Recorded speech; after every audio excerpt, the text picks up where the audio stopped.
रोटी में घी लगाया है तो ये नरम है, और मम्मी जिस रोटी में घी नहीं लगा रही वो कड़ी कड़ी हो जा रही है, ऐसा क्यों होता है? मुझे नहीं मालूम था ये कोई विज्ञान है, या किसी टीचर ने इतनी छोटी उम्र में मुझे सिखाया होगा। लेकिन मैंने अपनी सहज भाषा में पापा को जवाब दिया, पापा वो मम्मी आटा सानती है तो उसमें पानी मिलाती है ना, तो घी से है ना छेद बंद हो जाता है रोटी का, तो पानी नहीं निकलता उसमें से, और जिसमें घी नहीं लगता है ना उसका पानी बाहर निकलता है, तो फिर आटा कड़ा हो जाता है, तो वो रोटी भी कड़ी लगती है। और मेरे पापा गदगद हो गए कि मेरी बिटिया का दिमाग ऐसा है। तो विज्ञान वो है जिसको हम अपने दैनिक जीवन में जोड़ के देते हैं, अन्यथा वो किसी काम का नहीं। तो कुछ बिंदु जिनको हम विज्ञान पढ़ते हैं, आप अम्लक्षार पढ़ते हो, आप ऊष्मा का संचरण पढ़ते हो, लेकिन अगर इनके हमको तथ्यों के बारे में नॉलेज हो जाए तो बहुत सारी समस्याओं का निराकरण हम आसानी से कर सकते हैं रोज के जीवन में। ठीक है, जैसे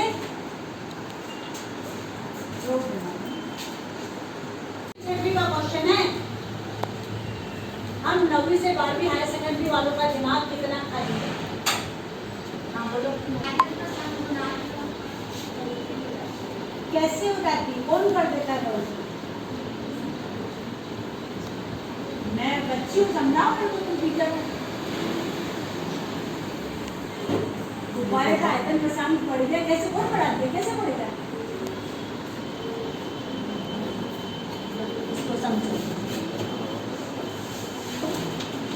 गुब्बारे में हम क्या पढ़ते हैं? गुब्बारे में हम पढ़ते हैं हवा। हवा के भी छोटे छोटे कण होते हैं। ठंडी के दिनों में चीजें सिकुड़ती हैं, गर्मी के दिनों में फैलती हैं। फैलने से क्या होगा? उनका आयतन बढ़ेगा। फैलने की गर्मी लगती है, हटना रे बढ़ते हैं, गर्मी ठंड एक ही बेंच में 4 लोग बैठ जाओगे, होता है ना ऐसा, तो आयतन सिकुड़ जाता है ठंड में। और गर्मी के दिनों में बड़ी जगह में भी कम लोग आ पाते हैं क्योंकि अणु दूर दूर हो जाते हैं।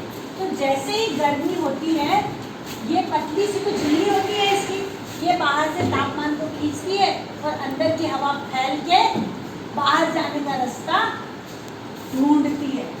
तो हवा प्रसार होने से उसका आयतन गुब्बारे का बढ़ जाता है। हवा अंदर से दबाव लगाती है और वो दबाव अगर अधिक गर्मी है तो इतना बढ़ जाता है कि वो फिर गुब्बारा बढ़ जाता है। साइकिल में हवा भी इसलिए गर्मी में कम भरवानी चाहिए। दैनिक जीवन का उदाहरण है। साइकिल में हवा भरवाते समय भी विवेक का इस्तेमाल करना चाहिए। बहुत अभी बारिश है तो भी हवा कम भरवानी चाहिए। क्यों? गाड़ी में मैं अपनी गाड़ी की बात करूँ, एक्टिवा की हवा क्यों कम भरवानी चाहिए ठंड में? अभी तो बारिश का समय, हवा अगर ज़्यादा भरवा दूँगी तो टायर कैसे हो जाएंगे? टाइट। और अभी सड़क कैसी होती है? बालू ही रहती है। तो गीली और बालू के साथ में वो कड़ा टायर का जो पहिया है वो स्लिप मार सकता है। तो धाए ऐसे चला के जाते हैं ना, और फिर रपट्टा मार के तू भी चल, मैं भी और 10 और तो सड़क पे सब लोग रोड लगा लेते हैं। बड़ा खतरनाक है। लेकिन जो साइंस नहीं समझेगा वो उसको समझ नहीं आएगा। इसलिए जहाँ बालू का ढेर पड़ा रहता है उसके पास से गाड़ी संभाल के ले जाना चाहिए। बात समझ में आ गई? तो इसीलिए गर्मी के दिनों में टायर में हवा कम भरवानी, ठीक है? इससे ज़्यादा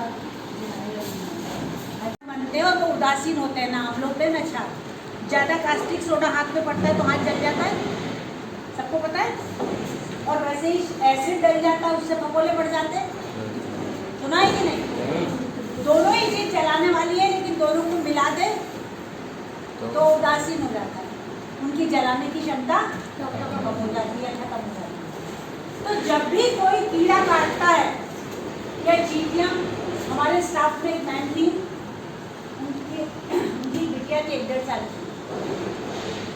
उनकी आंखों में कुछ प्रॉब्लम थी तो थोड़ा दिखता, उनको एकदम से चश्मा लगा के दिखती थी, बहुत प्रॉब्लम।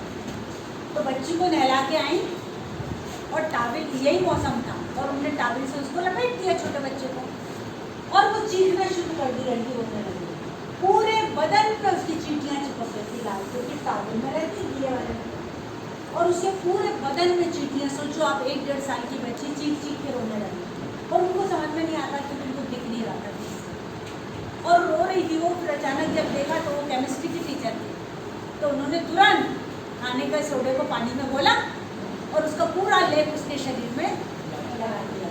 तो क्या हुआ, चींटी ने काटा तो फॉर्मिक अम्ल उस बच्ची के शरीर में चला गया और जैसे ही मैम ने उसके ऊपर सोडे को घोल के लगाया, खाने का सोडा पतला, तो वो अम्ल और क्षार की क्रिया होकर वो उदासीन हो गया। समझ में आया? और उदासीन होने के कारण फिर उसको जलन में राहत हो गई, जाके फिर डॉक्टर को दिखा दिया। लेकिन तुरंत राहत कतैया काटती है, वही होगा। एसिड है बॉडी में, अम्ल पे क्षार डाल दो,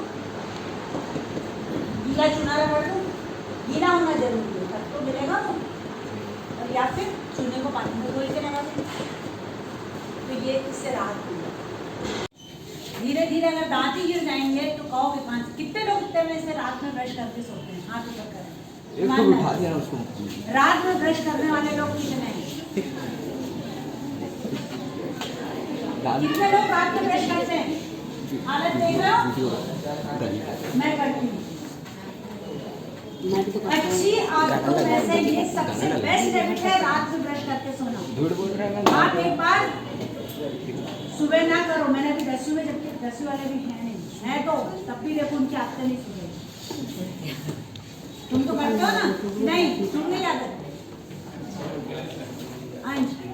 हम भी करते हैं रात को नहीं, मजबूत है, भी नहीं करता हूँ। एक दांत अगर आप कैविटी में लगाओगे 2,500 से 5,000 रुपये खर्चा आता है। और अगर एक दांत अगर आपका निकल गया तो जैसे जोंधरा का एक दाना निकाल लेते हैं ना कुत्ते का, फिर बाकी आराम से निकलते हैं। ये आप तो जिसको जैसा करना है वो वाला अपना निर्णय ले लेना। सुबह ब्रश नहीं करोगे चलेगा, लेकिन हम ट्रेन में भी हम जहाँ जाते हैं हमको कम से कम 28 से 32 घंटे लगते हैं जहाँ हम सफ़र करके जाते हैं। तो एक बार तो हमको ब्रश करना ही पड़ता, रात पड़ती है। हम ट्रेन में भी ब्रश करके सोते हैं। समझ में है? क्यों? चिप्स खाते हो, कभी भी कुछ भी खाते हो, थोड़ी देर बाद देखो मुंह में खटास लगती है, खट्टा खट्टा। कोई भी शक्कर खा ली, चॉकलेट खा ली, थोड़ी देर के बाद में आपको खटास लगती है ना? तो जो खटास लगती है वो एसिड बन गया आपका, और एसिड जो होता है दांतों से क्रिया करके दांतों की परत को कमजोर करता है और धीरे धीरे उसमें कीड़े लगना शुरू हो जाते हैं। और जब खाना खाने के लायक शरीर नहीं रहेगा तो जीने का मतलब क्या है? स्वाद ही नहीं ले पाओगे किसी चीज का। तो ब्रश रात को करना है, और करने का तरीका साफ ऐसे करते हैं ब्रश, रगड़ रगड़ के 1 घंटा पूरे टाइम में इधर से यहाँ तक घुसाएंगे। मैं तो मोहल्ला घूम लेता हूँ रात में कर। हाँ, मोहल्ला क्या लोग मॉर्निंग वॉक करके आ जाते हैं, मुंह में ब्रश लगा और बात करते हैं। तो ब्रश करने का जो तरीका है वो आपको ध्यान रखना है। ऐसे ऐसे ब्रश नहीं करना। अगर समझ लीजिए ये आपके दांत हैं